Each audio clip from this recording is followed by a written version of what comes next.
একদিনে 1 লাখেরও বেশি ভিউজ দিয়েছো তোমরা আমার ফার্স্ট ব্লগে। সেটা যে আমার জীবনে কতটা বড় পাওনা সত্যি আমি তোমাদেরকে বলে বোঝাতে পারবো না। দাঁড়াও ভিউজ দেখার আগে তোমরা দেখে যাও যে আমি কিভাবে 1 লাখেরও বেশি ভিউজ একদিনে পেয়েছি। তোমরা তো সবাই জানো আমি ত্রিপুরা রাজ্যের ছোট্ট গ্রাম থেকে রিয়া।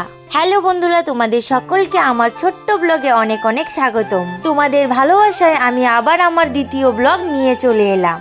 আজকে আমি সারাদিনের ছোট্ট ছোট্ট মুহূর্তগুলো তোমাদের কাছে শেয়ার করলাম। আর আমি এতটা আনন্দ যে তোমরা আমার প্রথম ভিডিওতে এতটা পরিমাণ ভালোবাসা দিয়েছো, সত্যি আমি বলে বোঝাতে পারবো না। প্রথম ব্লগে তোমাদেরকে আমার ছেলেকে দেখাইনি। এই হচ্ছে আমার ছোট্ট পুচকু ছেলে। ছেলেকে খাইয়ে দেখো আমার ঘরের কি অবস্থা। এখন আমি ঘর দোর সবকিছু সুন্দর করে গুছিয়ে নিচ্ছি। সারাদিন শেষ করে এখন বাজে বিকেল প্রায় 3টে নাগাদ। ছেলে ঘুমিয়েছিল, সেই বিছানাটাও আমি এখন ঠিকঠাক করে নেব। আসলে তোমাদেরকে একটা মিথ্যে কথা বলেছি, আমার কিন্তু 1 লাখেরও বেশি ভিউজ আসে। আসলে একটু মজা করলাম, তোমরা কি আমাকে ছোট বোন হিসেবে ক্ষমা করতে পারো না?